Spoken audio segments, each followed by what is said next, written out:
Welcome to the Real People, Real Business Show. My name is Stephanie Hayes, and I'm a business strategist who helps experienced business owners design asset-based business models that help set them up for growth and exit. I love to speak with like-minded entrepreneurs who share their real stories and the gritty details on how they've navigated their own way through. On this show, you won't hear about the glamorized entrepreneurship journeys that you see online, and you won't be told how to make six figures in 6 weeks. Instead, you can expect to hear real, vulnerable, and inspiring stories you can relate to that have helped create the foundation for each of our guests' businesses. Today, I'm so excited to welcome Ali Nichols. Ali is a co-founder of Getaway, an innovative real estate financing platform that offers co-investment opportunities to real estate investors, helping them meet their down payment requirements for DSCR loans with as little as 5% down. Prior to founding Getaway, Ali spent over 4 years as an executive at Bungalow, a technology-enabled residential real estate company. Welcome to the show, Ali, and thanks so much for taking the time to share your story today. Thanks so much, Stephanie, for having me. Excited to be here.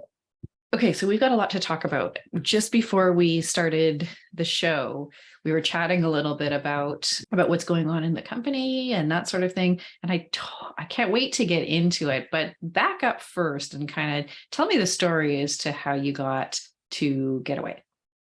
Yeah, great question. Sometimes I ask myself. No, so I think my whole life, I always dreamed of starting my own company and didn't quite really know what that would look like as I was, starting out my career, but had always had this idea of I'm going to start something on my own. And then on the other side of the coin, I've always been really, really, really passionate about the real estate space. And so all of my interests and extra time and things always gravitated towards real estate.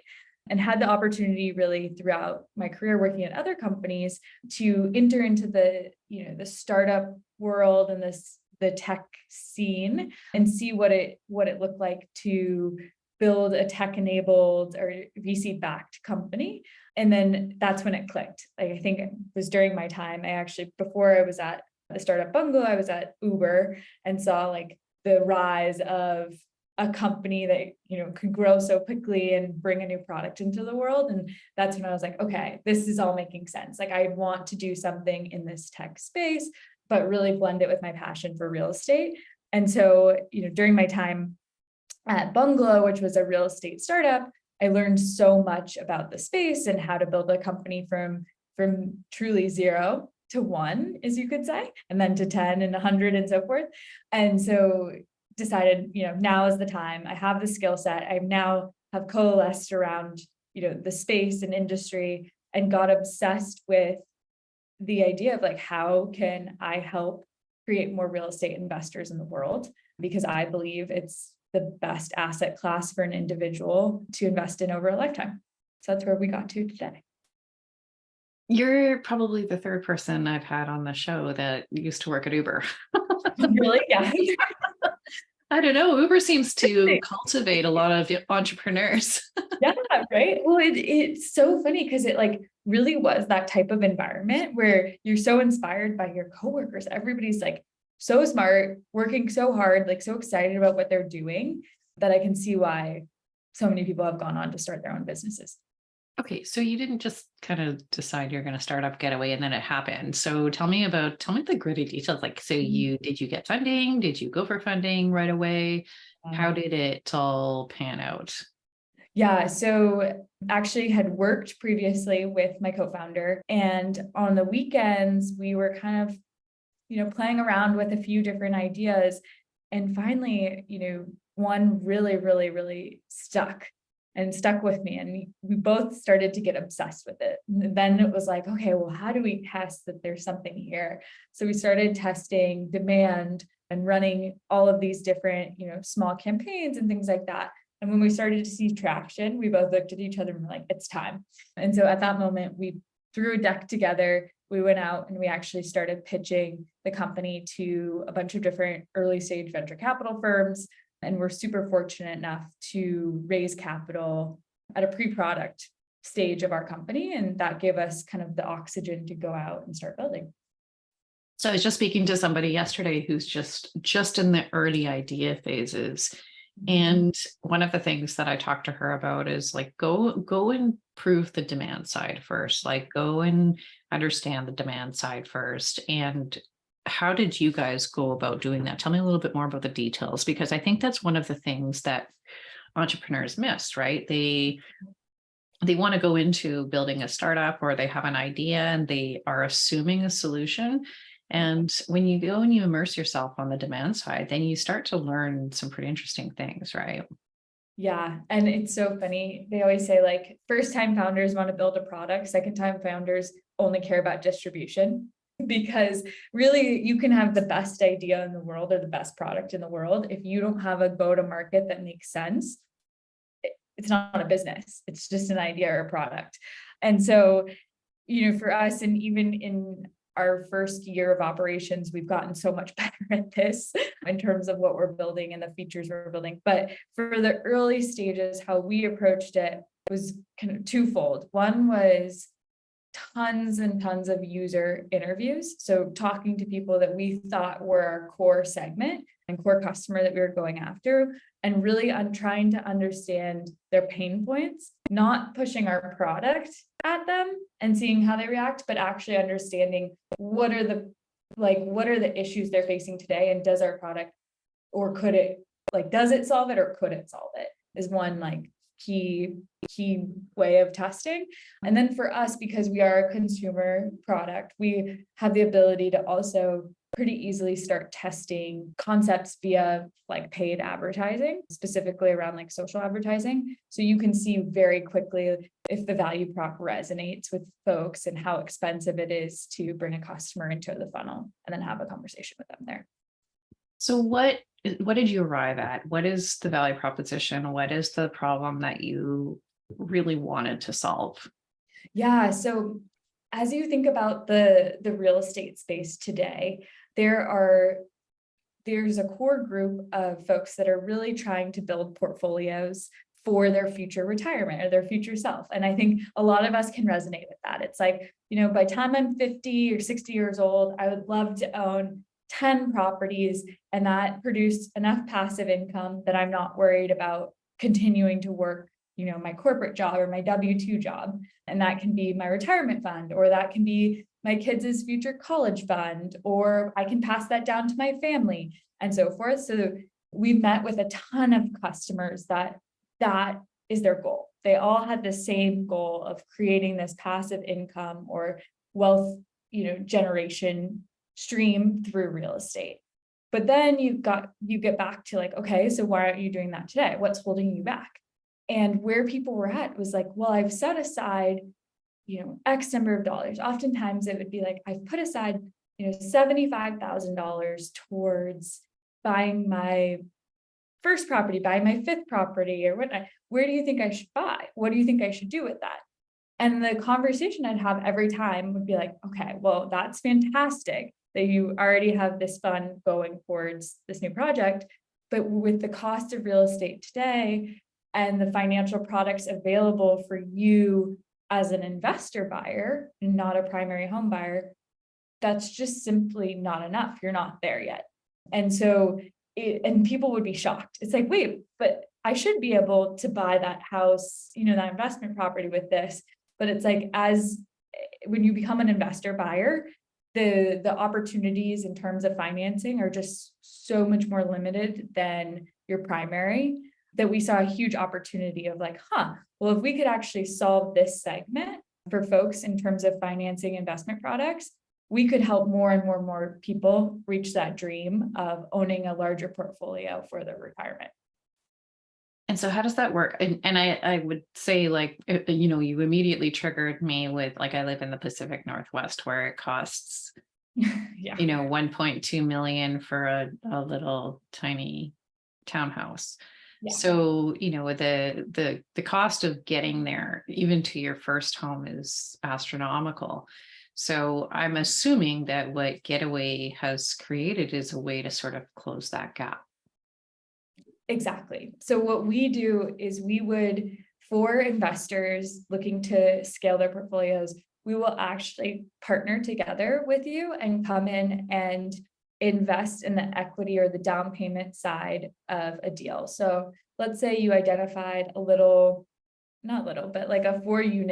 four family home building that you're hoping to rent out and build up equity in. And in today's world, you'd likely only be able to get like a 65 or 70% mortgage on that. And so we would come in, so now you're looking at bringing 30% down, plus closing costs, plus CapEx, plus all of these things it takes to actually run that property. So we would come in and actually partner with you and say, hey, we could bring 50% of the down payment alongside of you. So now you're bringing 15% to the deal instead of 30. And then we stay on and help manage the asset until you're ready to buy us out or refinance us out of the property within 5 years. That's brilliant. That's absolutely brilliant.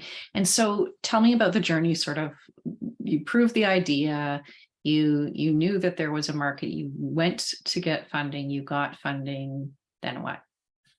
Yeah, so it's been an interesting journey for us because we've actually pivoted into this new idea and this new structure I'm talking about. Originally, we had approached the idea of creating more real estate investors by fractionalizing investments. And so where you could go out and buy $100 worth of a real estate property and then earn cash flow and appreciation from that.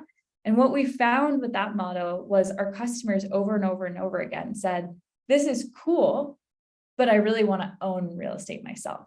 And so that's been a huge pivot for us, is in that shift towards how do we build a product that allows our customers to own a property outright. And so now we're in this new phase and we feel like we really hit the nail on the head in terms of building for the actual problem, like I was mentioning earlier, versus just the cool idea. And so now the journey we've launched and we're actively working with our customers, investors today to help them scale their portfolios. But it's definitely hasn't come with, all up to the right. There's been a lot of up and downs to date. So what has growth kind of meant for you? Like, what have you found has worked for you in terms of growing your customer base, growing your audience? Yeah, so for us, we do still reach out to customers through social channels and paid social, but where we're seeing a ton of traction and what's unique and what we're building up is partnerships. And so we're working with brokers, agents, property managers, even lenders on partnering with their customers as a solution so that they can continue to keep scaling.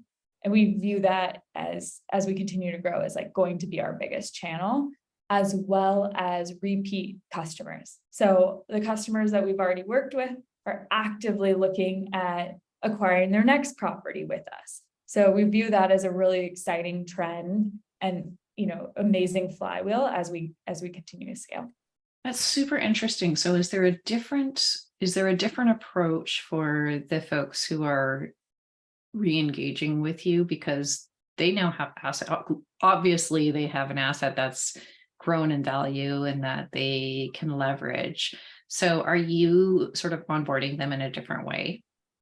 It's very similar in terms of from the product perspective.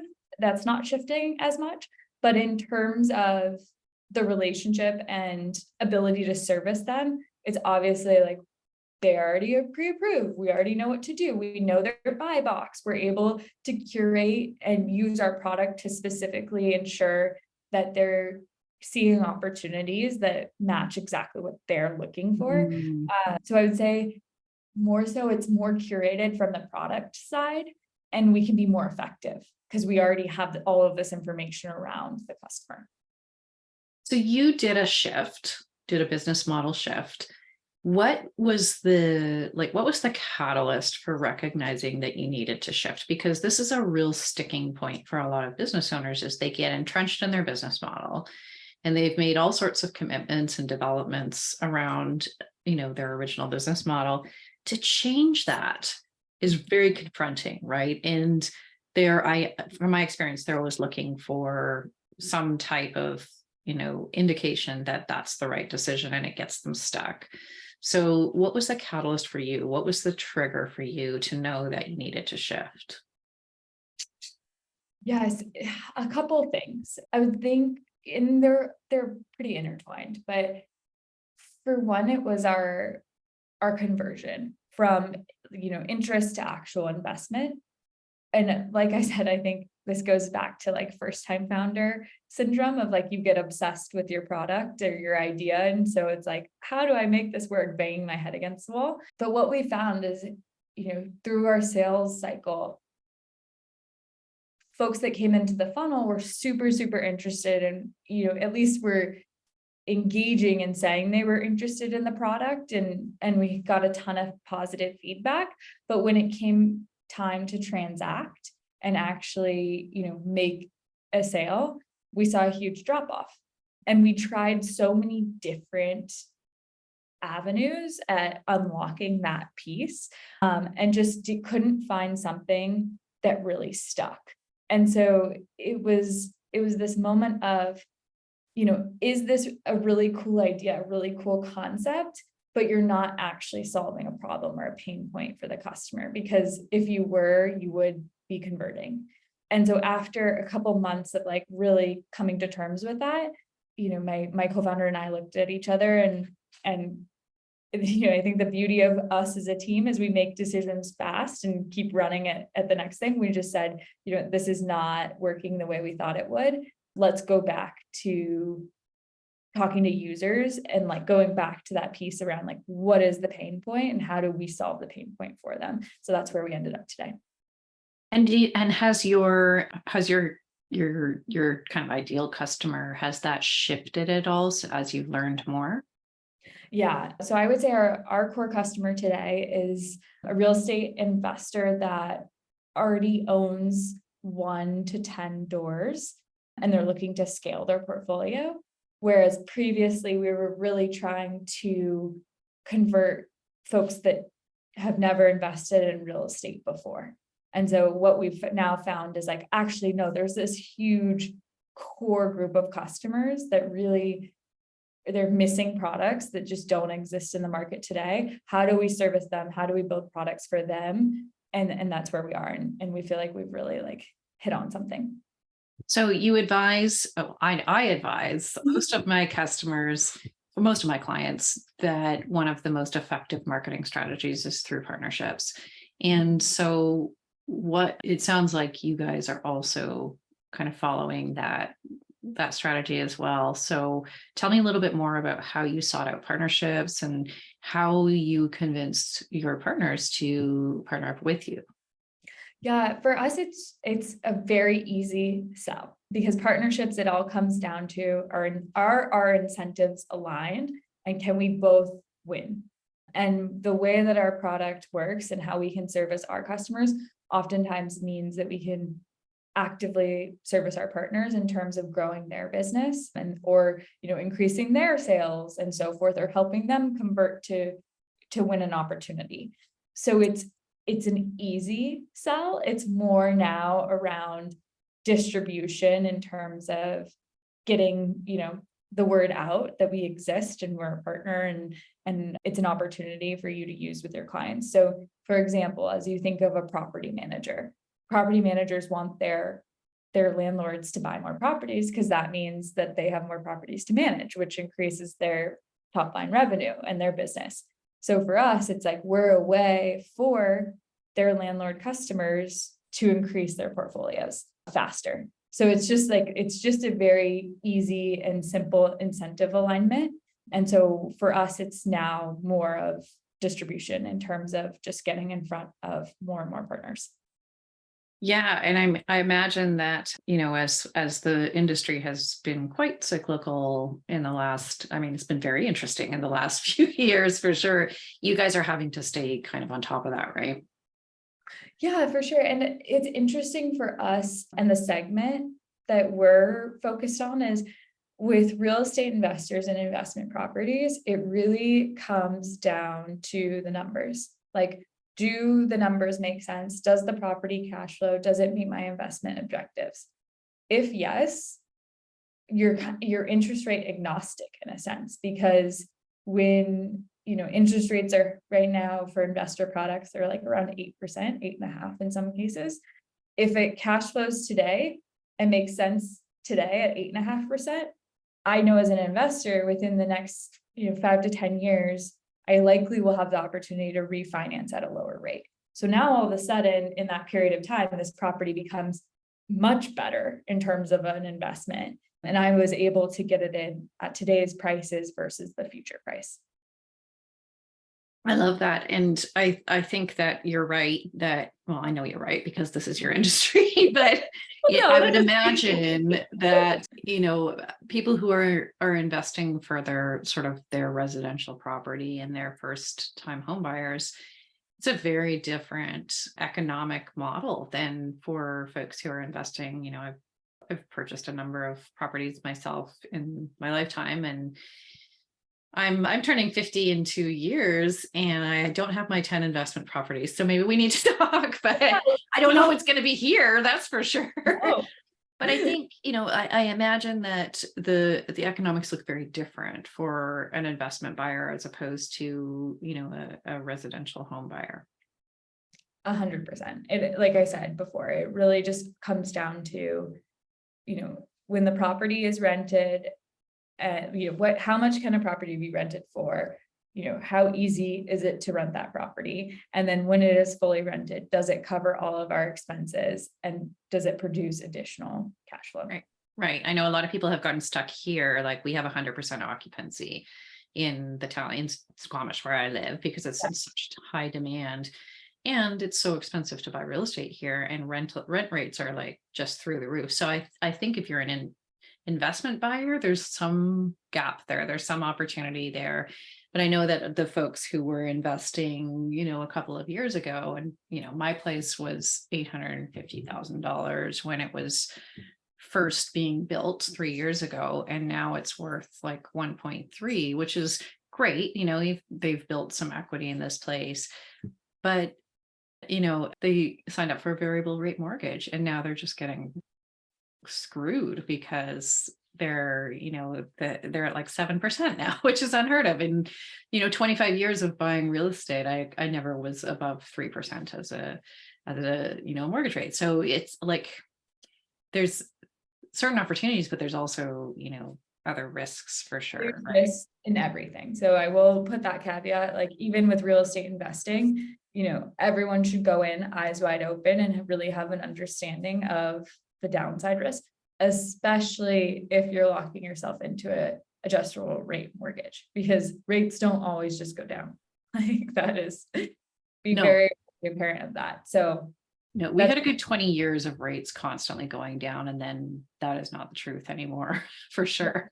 And when my parents bought their first house, it was 12%, right? It was, my parents were like I believe it was like close to 15. I was like, when I heard that in the 80s or something, like crazy, right?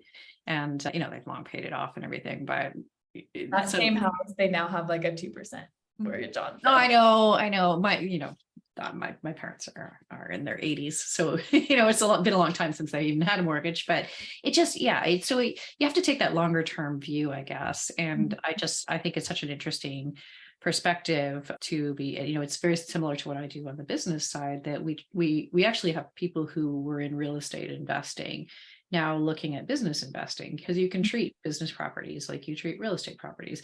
Definitely not quite the same investment because there's no guarantees and you're not in a stable market and all that sort of thing. But we're flipping businesses and we're renovating businesses in that respect as well. And so you can kind of treat businesses in the same way. Let's talk about you as a business owner. So are you in partnership? Did you start this thing on your own? So I have a co-founder who we started the company together 50-50. So it's been really nice to have someone who's, in it as invested as you are. I couldn't imagine doing it by myself. I like give huge kudos to all the business owners out there and founders that are solo. Wow, that's hard. Like it's already hard enough with two people. I can't imagine solo, just because you're always questioning yourself all the time. Yeah, it's a journey for sure. Yeah. I can attest to that. Solo, right? So partnership can be hard, right? It can have definite upsides, and it can also be really, really tricky. And I think the number of partnerships that end up not successful with each other are much higher than the ones that end up good. So, how have you guys been able to sort of navigate that? Yeah, it's funny you say that. I joke all the time that the co-founder relationship or business partnership, it's like a marriage. Like it truly, because you tie up so much, I work all the time. I'm so obsessed with what I'm doing.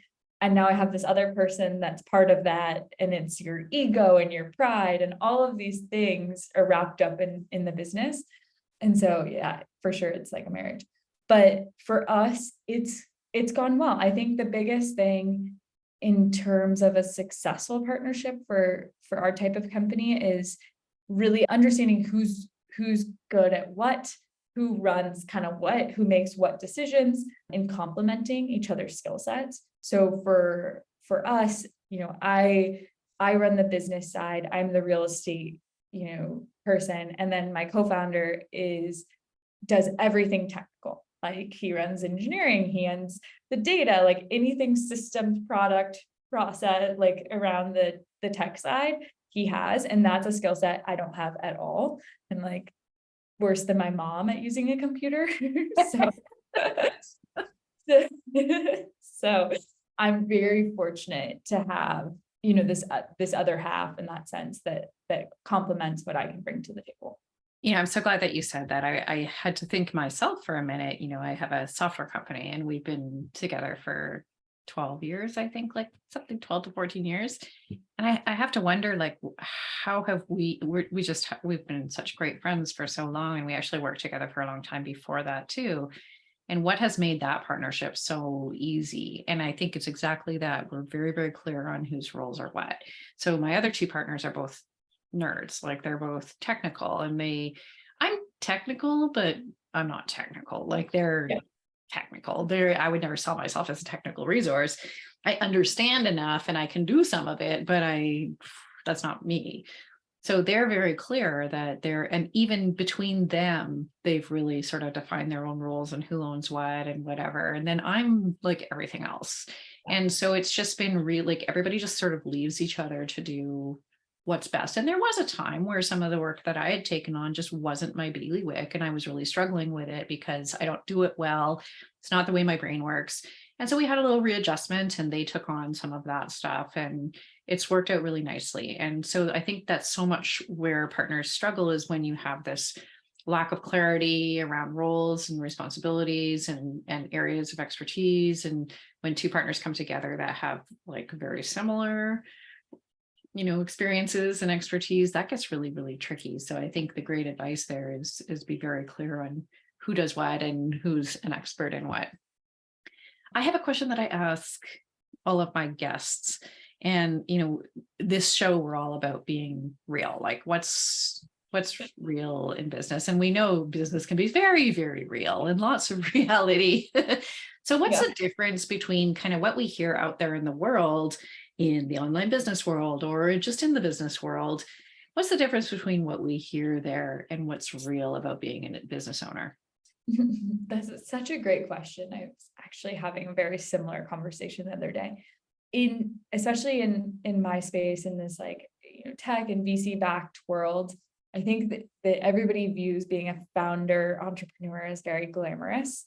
Like, oh wow, that I want to do that someday. And what I don't think is talked about enough is like how much of the like grind and grunt work and all of the non-sexy things that come with it. It's not like you get to sit around and like strategize all day long about this big vision and picture and kind of the consultative version of the world. When you actually start building from 0 to 1, like you're doing everything. And that means every single function, every single like level of it, from like data entry to trying to go talk to a bank and like pitch them on why they should give you a loan. So it's just, I don't think that people really realize how much like grunt work is involved and just making it happen, and it never turns off. Like your to-do list will never, ever, ever end, ever. ever. But here's the thing, you're totally, but here's the thing about the grunt work. You have to do it because that's what gets you familiar, like Yeah. intimately familiar with your business, your industry, your clients, your customers. Like I'm about to buy a business and will transfer the assets as of August 1st. Yes. And I helped design and build it. So like I have a lot of I ran it for a while. Like I have Yeah. a lot of familiarity with the business, but right now I have to be in there coaching all of the clients that have signed up for our program and, right inside all the systems because they've changed since I first built the business. And, so, but that's the kind of stuff that gets you so close to and intimate with your business that when you finally do get to step back a little bit, and then I'm inheriting a team, so that's great. They'll continue to do the work that they'll be doing, but it leaves me to be able to fill in the gaps where they aren't quite as familiar, but also I can step back and start looking at this from a higher level perspective, but I still have to understand what's happened and what like the functioning of the business first. So that grunt work is actually a really important part of your growth. And Yeah. you just can't make good decisions without having been through it. Yeah, no, it's totally necessary and it's so needed. I just oftentimes have talked to other friends that are founders and things, and they've come from, being a director, a VP at a different company, and your day to day changes a lot when you're starting your own company. Cause like you're not sitting in meetings all day making decisions with, folks that have presented materials to you. It's like you're building, like you're making everything happen.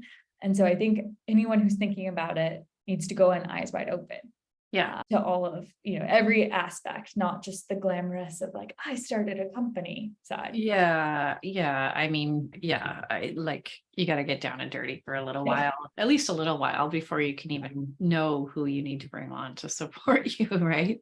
Yeah. What's the future looking like? Where are you going from here? Yeah, so we're super excited. We're hoping to scale extremely quickly, continue to help more and more customers buy more properties, and then, with that, hope to continue to then be able to fundraise and scale this to something really quite large. Are, are you Off- just in the US right now? yeah, so we are just in the US. I think for the foreseeable future, we'll stay US based.